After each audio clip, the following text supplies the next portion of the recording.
Ayan guys, nakabili ako ng mais. Bali 3 kilo yung mais na yan. Yun, kukuha tayo ngayon ng ating ilalaga. Ayan, namimili na nga ako. Habang nagbo-voice message ako, nagbo-voice over ako dyan. Kumakain na ako ng mais.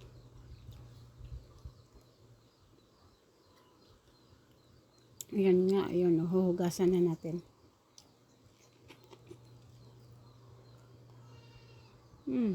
Sarap.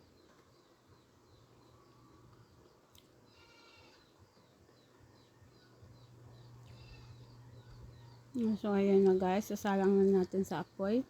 Kumukulo na yung aking mais. At kumukulo na siya. Antayin na lang natin na medyo maluto bago natin lagyan ng asin. Para hindi siya titigas. So, yan na nga guys. Mabilis lang, no? Yan, naluto na siya. So, yan lamang guys. Thanks for watching. Ayun, ako'y kumakain na nga at ako'y nagbo-voice over. Nauna pa yung pagkain sa pagbo-voice over. So, yan lamang guys. Thanks for watching. Please like and share. Thanks.